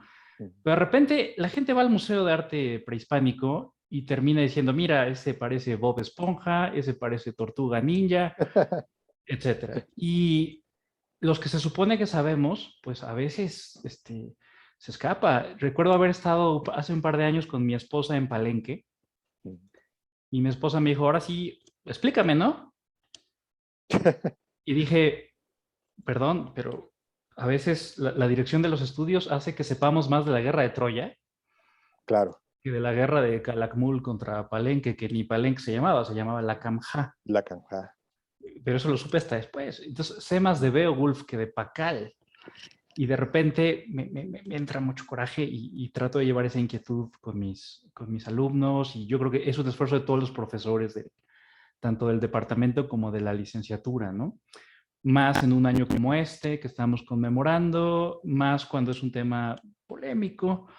Y también que a veces requiere unos ajustes muy pertinentes al momento de establecer criterios, pero también de repente nos da por establecer equivalencias y ahí es donde nos equivocamos. Eso siempre se los digo a mis alumnos de historiografía. El error que cometieron los romanos, por ejemplo, fue equiparar su propio panteón con el de otros pueblos y de repente ya no sabemos cuál es cuál. Aquí pasa algo similar, porque decía Mark Twain que a lo mejor la historia no se repite, pero a veces rima. Y cuando un pueblo somete a otro, pues vienen todas estas dinámicas donde el pueblo de abajo se agarra al de arriba para sobrevivir dramáticamente. Y pues por eso le agradezco muchísimo su intervención. Animo a los presentes a hacer alguna pregunta en el chat o si quieren tomar la palabra en lo que se animan. Yo sí quiero hacerle una y quiero abusar de mi condición de moderador. Adelante. Doctor, a la hora de explicar el colapso de las civilizaciones mesoamericanas o bien de la interrupción trágica de su desarrollo natural, ha habido algunas historiografías que quieren presentar a los mexicas como un pueblo pesimista, y si no pesimista, fatalista, ya sea por esta comprensión del tiempo cíclico, de los soles, etcétera. Entonces, para un pueblo así, pues tal vez pues, la historia está como sujeta a ritmos muy específicos. En una visión cristiana, la historia es una serie de derrotas interminables alumbradas con la luz de una victoria final. Pero ha habido muchos que han tratado de caracterizar a los mexicas como un pueblo fatalista. Yo le pregunto, ¿lo eran? ¿No lo eran? ¿Qué opina usted? Bueno, es que en realidad yo creo que los testimonios que nos llegaron, hasta este presente, dan esa impresión. Si partimos solo de esos testimonios, es bien válida la sugerencia, la premisa, pero hay que ser un poco críticos, precisamente con el arribo de esos testimonios al presente. ¿Por qué llegaron estos y no otros testimonios? Recuerdo que en el contexto de los 90, cuando fue el 5º centenario del que era el pleito, si era el encuentro o lo que fuera, una de las caricaturas que ganó en un concurso que ganó en la jornada, no recuerdo quién era, ahorita me voy a acordar si era de... estoy seguro que me va a venir el nombre del monero. Estaba precisamente esta pieza de Quetzalcóatl que vemos en la pirámide de Teotihuacán, que es muy geométrica y muy rígida y muy, ¿no? Muy geométrica, donde se le ven los colmillos hacia abajo y la fauce de la serpiente realmente muy dura. Pero la caricatura estaba que antes de que llegaran los españoles, esas mismas serpientes tenían la cara con sonrisa. Y después el segundo cuadro de la caricatura es que ya vienen las huestes de Cortés y se transforma la cara como ahora la conocemos. Evidentemente es un juego, no fue real, pero sí hay que tener presente de algo, que lo que nos llegó después de un sometimiento cultural, político, biológico, con todas las enfermedades, un despojo de tierras, evidentemente las nociones iban a ser pesimistas. Yo creo que si viéramos algunos testimonios de la Guerra Mundial desde la visión alemana, no creo que sean distintas. Y si uno lee a Günter Grass, pues es ese mismo reflejo. No significa que todos los nahuas tuvieran esa visión. Por ejemplo, lo que decíamos de la región de Tula y esta de la cosa del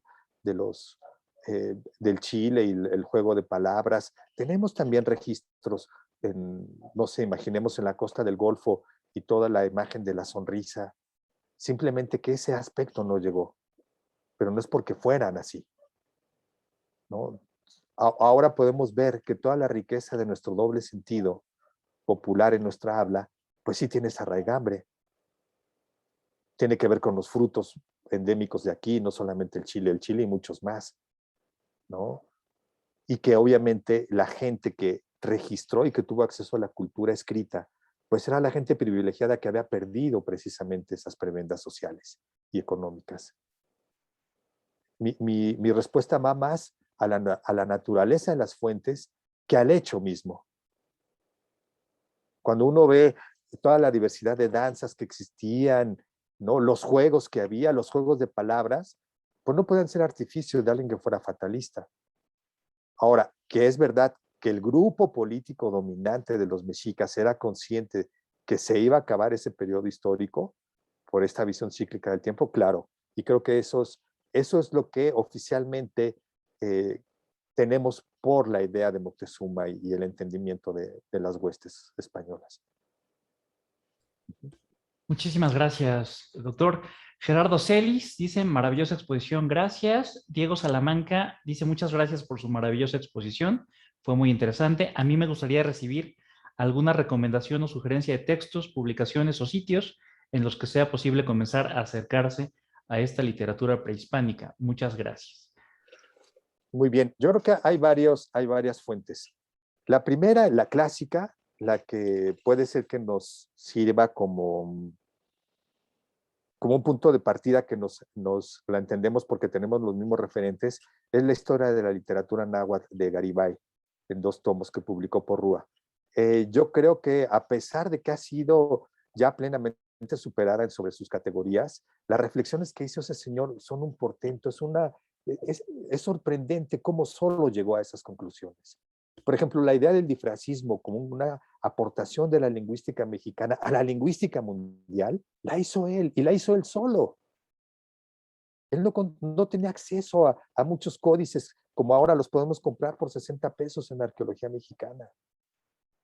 Alguien viajaba al extranjero y él le pedía el favor que le tomara una foto, un documento, ¿no? Y así es como escribió muchas de las cosas que hizo. Entonces yo creo que es un referente como, digamos, obligado para quien quiere iniciarse porque nos reproduce la crisis existencial y epistemológica de alguien como nosotros que tiene una distancia de 5 siglos y una distancia cultural respecto a esas gentes y sus artificios. y la experiencia epistemológica que vivió Garibay la comparte cuando escribe, ¿no? Entonces, yo creo que ese es un muy buen referente. Después, en la revista Estudios de Cultura Náhuatl, que es de acceso libre en históricas, León Portilla publicó en los 80, si mal no recuerdo, esta clasificación que yo puse en la tabla. Se llama Tlahtoli y Cuicat en la literatura náhuatl, algo así, y da los rasgos generales de cada tipo de discurso, superando ya la idea de la épica y todas estas propuestas taxonómicas que había hecho Garibay.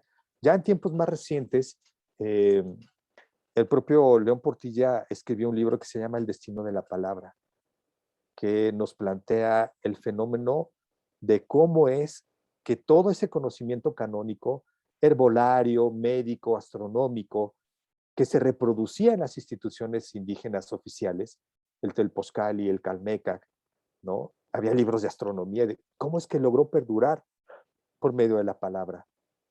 Quizás es complejo porque si no tienen el referente de los códices, pues a lo mejor les va a pesar. Hay un libro que se llama, del mismo León Portilla, que se llama Códices, los antiguos libros del Nuevo Mundo.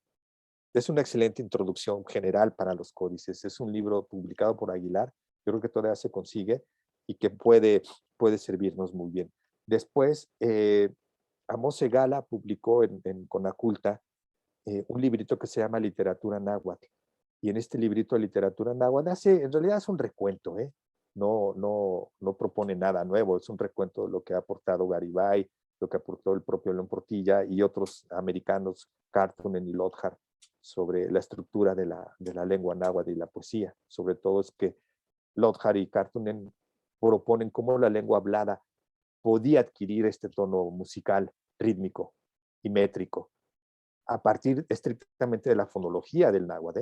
El náhuatl es una lengua grave, es decir, todos los acentos caen en la penúltima sílaba y esto nos ayuda a marcar la rítmica, ¿no? Entonces, también estos artículos de Cartunen y Lothar están en Estudios de Cultura Náhuatl. Y, insisto, son de acceso abierto, así es que los pueden conseguir. El libro de Amos Segala, yo creo que también todavía se consigue.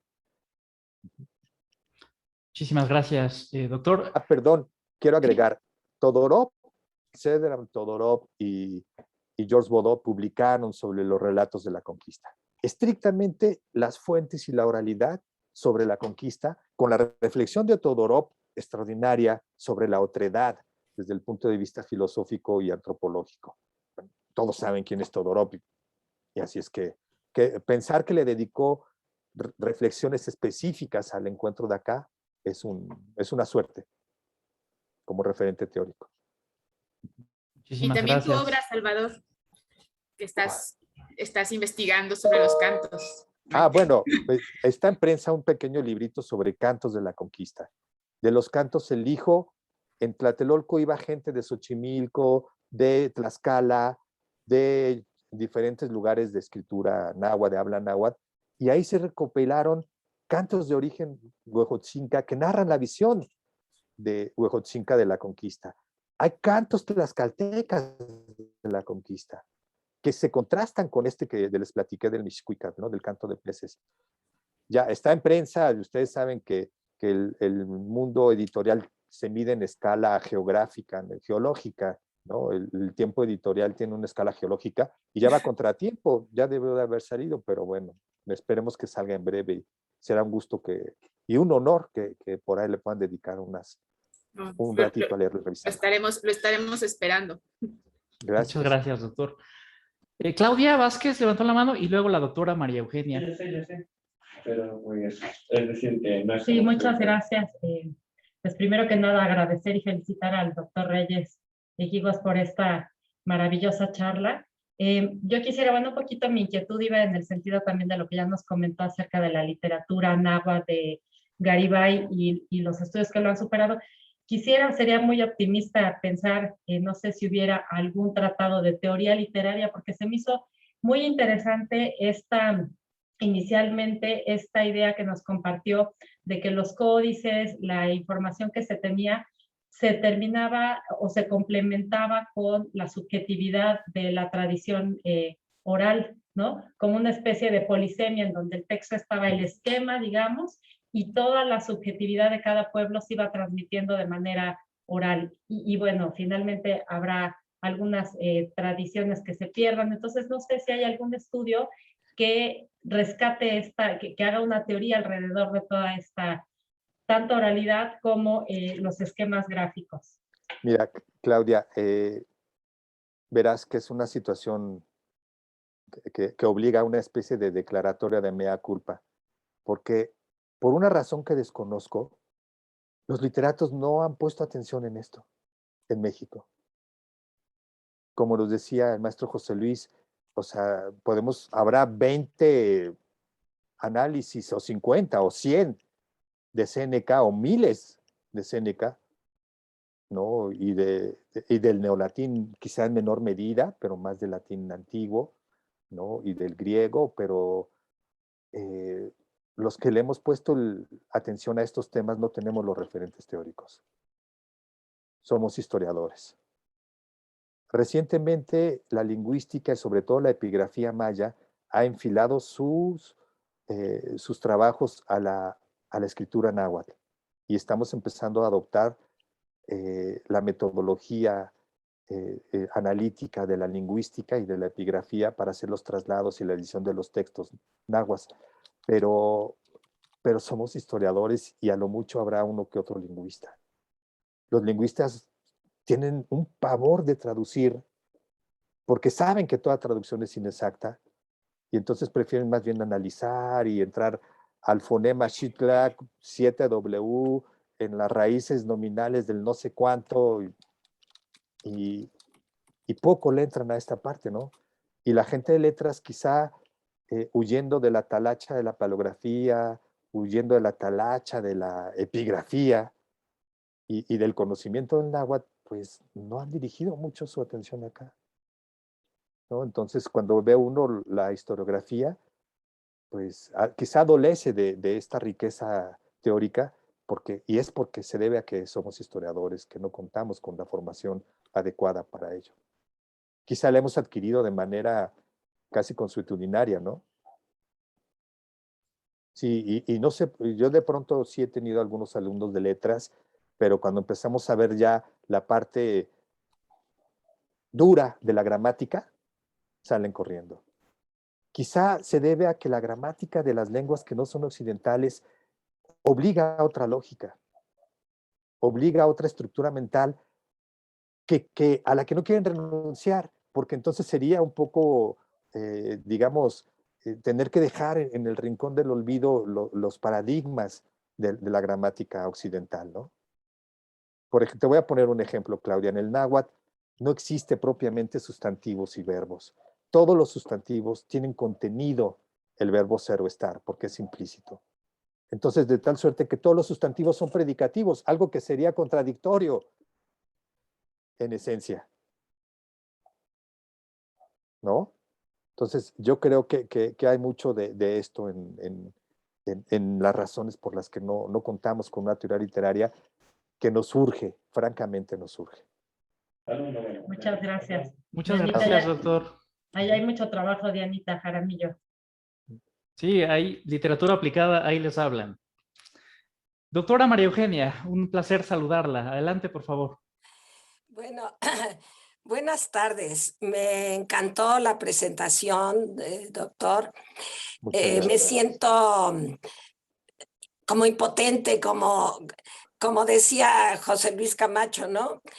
Sabemos la mitología griega y de repente nos perdemos en toda la complejidad, que no necesariamente más compleja, bueno, por nuestra mirada colonial y nuestra introyección de la colonialidad a lo largo de la historia. Esa para mí sería la explicación. Yo viví muchos años en una comunidad náhuatl, como 15. Y lo que me interesaría como no compartir, sino tal vez enfatizar, es en la actualidad de todo eso. Si somos yo estoy en la postura de que el choque de las dos lógicas, la mesoamericana y la hispano-occidental, o como le queramos llamar, siguen presentes, y que yo lo viví con fuerza en esos años en esta comunidad náhuatl. ahí es, bueno, a mí me impresiona. Yo fui al revés, a mí me adoptó una curandera indígena. Y cuando me hablaba de que ahí había la serpiente, cuando hay una jícara ahí, pues ahí hay una serpiente. Y de repente empezabas a revivir a Fray Bernardino de Sahagún, ¿no? Con todos los relatos. Recopilamos muchos con los jóvenes de allá. Yo no soy antropóloga, soy socióloga y estaba ahí cambiando al mundo más que conociendo la cultura náhuatl con un grupo, estuvimos muchos años. Pero sí desarrollamos, bueno, lo que quiero insistir es como me preocupa mucho la forma como los criollos, que lo dice Flores Cano, expropiaron su pasado a los indígenas para construir la identidad criolla, ¿no? Clavijero, por ejemplo. Como AMLO en este horrible celebración ofensiva para mí, para los indígenas, expropia su pasado a los indígenas para construir una identidad nacional que es racista. Bueno, esa es una preocupación, está presente. Por ejemplo, el sistema de curandería brujería, que conozco bastante, que es clandestino, no sé qué tan clandestino, se me gustaría saber de parte de usted, era todo el tema de la brujería en la época prehispánica. Ahora es clandestino, ¿por qué? Por la prohibición, el miedo de hablarlo, pero están muchos de estos elementos de los que usted nos habla. Toda la complejidad del inframundo, del Mictlán, de la parte donde, bueno, eso ahí está vivo hoy. Y eso me emociona, ¿no? También a la vez que es ambiguo, como toda la realidad humana, porque también luego hacemos mucho romanticismo de esas realidades. Y entonces digo, a ver, no caigamos en el buen salvaje, ¿verdad? Porque claro, es otra forma de racismo. La ambigüedad humana con toda su potencia. Bueno, lo que yo le quería comentar, y yo me avergüenzo de no dominar realmente el náhuatl, que allá no es náhuatl. Sí, es la variante T. Es la variante T, que algunos dicen que es más antigua, otros que no. Desarrollamos, uno de mis compañeros desarrolló con la ayuda de lingüistas francesas una ortografía que pudiera facilitar la lectura, y que es con la que luego hicimos folletos y se utilizó en los programas educativos que hicimos. Por ejemplo, la aspiración de ta, Socamatic, se eligió la J. Para el sonido k, duro, la K, solo un signo. Se supone que la U no es vocal. Entonces, se quitó la H que usaron watt, etc. Bueno, eso lo comparto nada más como un trabajo que se hizo pues casi durante 12 años con el taller de tradición oral que uno de mis compañeros que creamos ahí en la comunidad. Bueno, pero quizás mi énfasis es primero en lo impresionante, esa lectura, cómo leer un códice, como usted dice, que no se lee linealmente, que es holísticamente, que es una imagen. Bueno, y me avergüenzo de no saber más de todo lo que usted nos platicó. Gracias. No, pues muchas gracias a usted, doctora. Mire, de entrada, mi reflexión, y siempre que puedo digo lo mismo, creemos que la historia es una explicación del pasado y eso no es tan preciso. La historia es una explicación del presente que recurre al pasado para esclarificar el proceso, pero no es la explicación. Es la reconstrucción del pasado, sí, pero porque tiene que partir de una inquietud actual, de una inquietud vigente, de una inquietud que nos planteamos hoy en día nosotros. Puede ser muy espiritual, por supuesto, puede ser de una trascendencia política, con un efecto más contundente en nuestra realidad concreta, ¿no? O insisto, puede ser muy espiritual y simplemente quiero hablar de los ángeles, ¿no? Pero remitirnos al pasado es un procedimiento para explicarlo. Lo hacen los astrónomos, recurren al pasado y la conformación de los cuerpos celestes para explicar lo que están viendo hoy en día. Y lo mismo hacen los paleontólogos y los evolucionistas.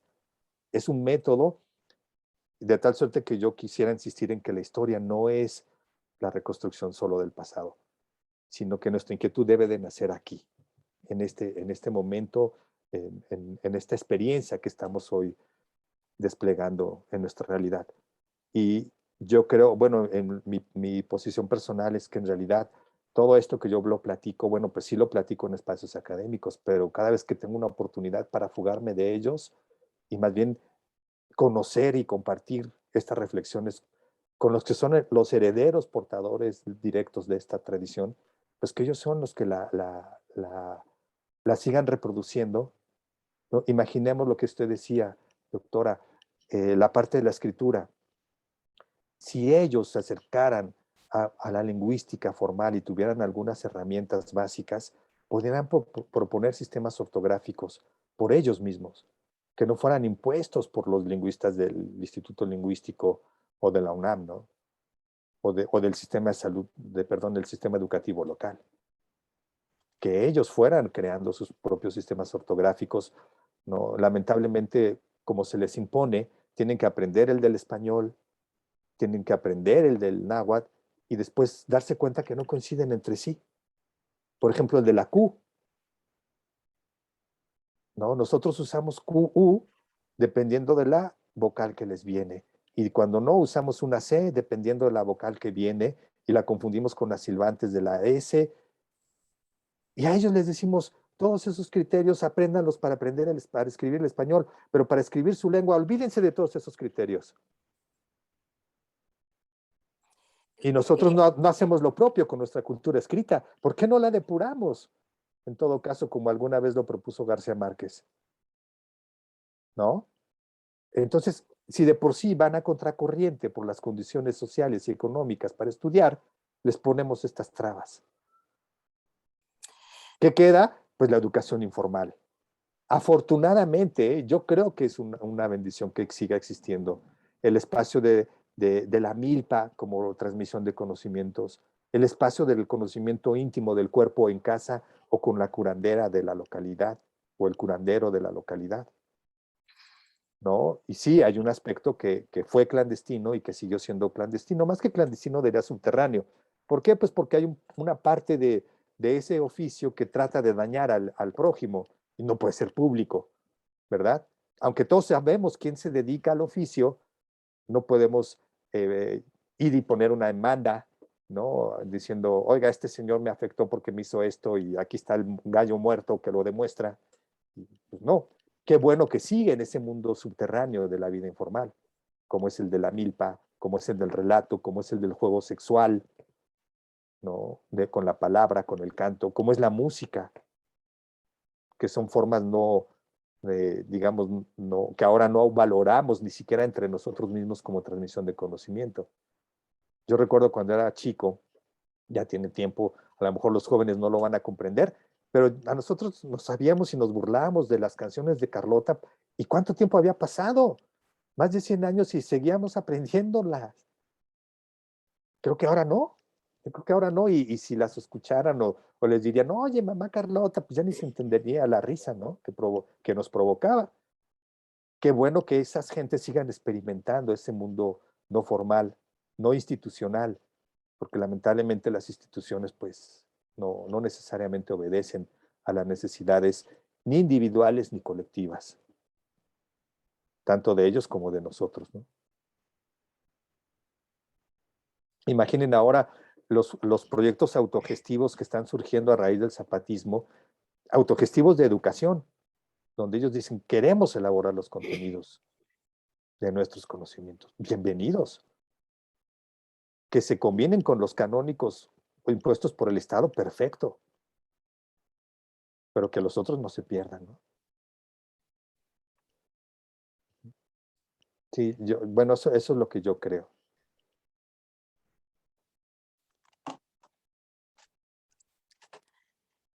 Por eso insisto, ¿no? Para que vean cómo la historia remata en el presente, ¿no? No remata no se queda en el pasado. Muchas gracias. Doctora, quería decir algo. Bueno, siempre tiene uno ganas de decir cosas. No, en esta elaboración de la ortografía fue con jóvenes nahuas. Sí, claro, eso fue lo bueno que ustedes lo Y hicieron así. entonces fue, porque por ejemplo, nosotros separamos el sujeto Nenikneki, yo quiero. Nikneki es yo ya y va junto, entonces era con mucho cuidado, a ver ustedes, irá junto, no irá junto, si irá junto, Sí. o sea, todo ese trabajo para decidir cómo escribirlo, ¿no?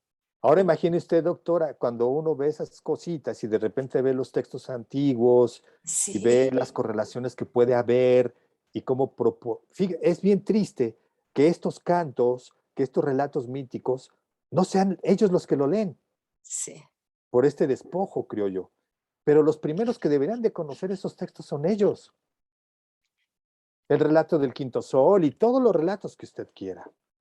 Es como si a nosotros, insisto, nos conquistaran los extraterrestres y nos dijeran, ya no van a poder leer a Sor Juana, ni van a poder leer a Paz, todo se va a la hoguera. ¿Dónde quedaría nuestra memoria? ¿Dónde quedaría? Pues lo que la oralidad conserve sería ese repositorio y nada más. Vemos la fuerza que tuvieron estos pueblos para resistir después de las epidemias, después de las matanzas, después de los traslados migratorios, y que siga existiendo es porque era realmente sorprendente porque habla de la fuerza civilizatoria que tuvo este foco en la humanidad, como la tuvo en la India, como la tuvo en China, como la tuvo en Egipto, como focos originarios civilizatorios, como la tuvo y la tiene también en Perú, ¿no? Y esa fuerza, pues ahí está, ahí vive. Ya es decisión propia del individuo, ciudadano, mestizo, clase mediero mexicano, cómo asume y cómo convive con esa fuerza cultural que vemos pidiendo limosna, tocando el acordeón, viniendo a trabajar de albañil,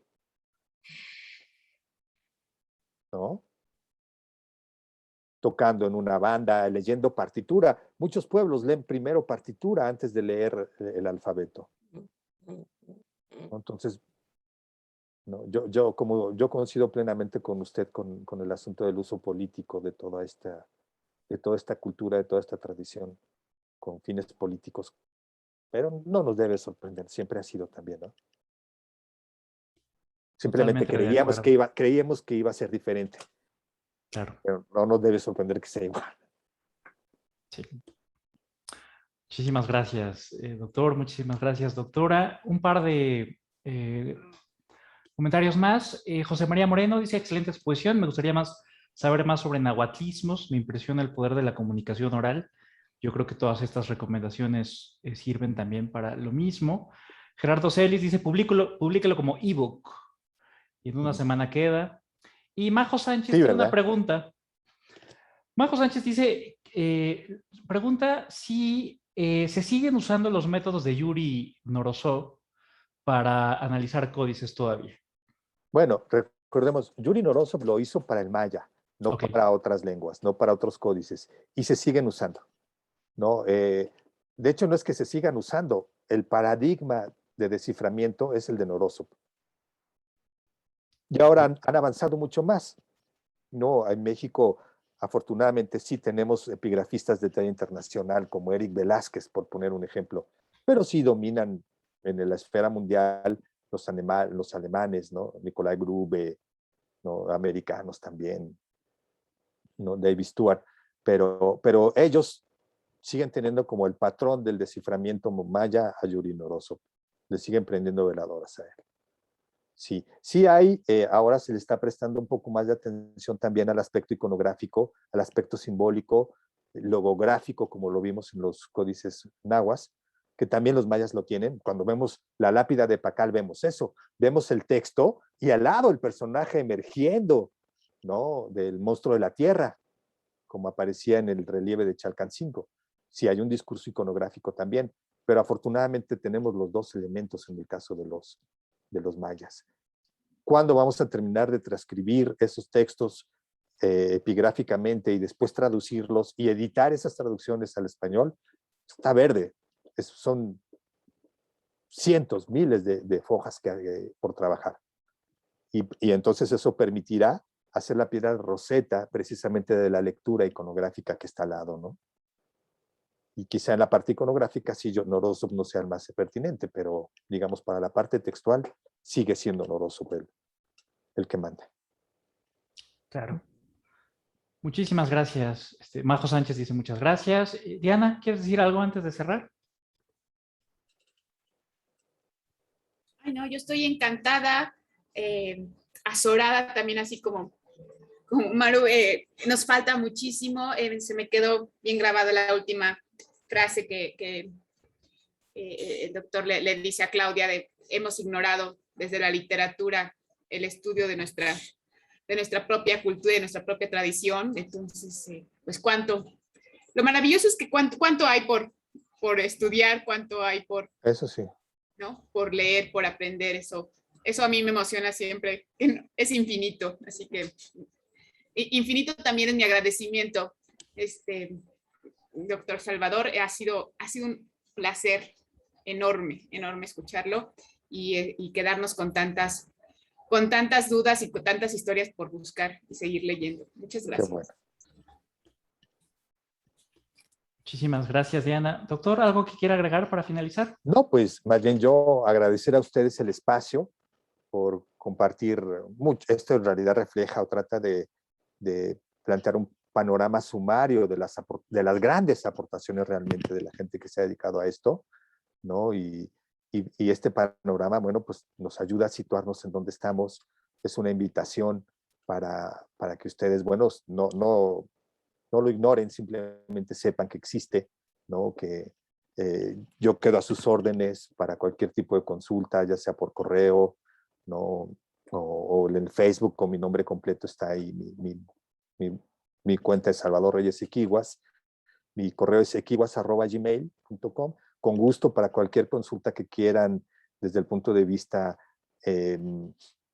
lingüístico del náhuatl actual o antiguo, ¿no? Sobre los códices, sobre alguna historiografía o bibliografía en general, pues con gusto estaré tratando de compartir, qué es lo que yo más quisiera, ¿no? Que de pronto estos temas pues corrieran por aquí, por allá, por allá, por allá, y no fuéramos 100, sino que fuéramos 1000 y en 2 años 3000 y así, ¿no? Ojalá ocurra así, ¿no? Y estoy seguro que ustedes en Puebla tienen una riqueza sorprendente, como lo dijo la doctora. O sea, los libros viven no solo porque los leemos, sino porque su contenido se vincula con nuestra vida diaria, con nuestro contenido, con nuestra forma de ver la vida, con lo que estamos percibiendo del mundo que nos rodea. Y en este tema en particular, ustedes pues son afortunados. Son muy, muy afortunados, ¿no? Entonces, lo digo como dicen, que la envidia de la buena no existe, que nada más es envidia. Bueno, pues yo sí lo quiero decir con envidia de la buena. Perfecto. Muy bien. Pues muchísimas gracias a todos, a todas. Hago votos para que esto prenda aquí. Hay gente muy joven escuchándonos y también hay gente no tan joven, pero yo creo que todos escuchamos hoy con el mismo entusiasmo. Usando una metáfora textil, pues este hilo ahorita tenemos que cortarlo Claro. con cuchillo de pedernal, ¿no? O con cuchillo de obsidiana, que cortaba dulcemente, ¿no? Decían los cantares, cortaba dulcemente. Y lo vamos a tratar de hilvanar con otro hilo, que es la literatura de los conquistadores, en fechas próximas, y después intentar esta visión de síntesis para que esta conmemoración quede completa. Doctor Salvador, muchísimas gracias.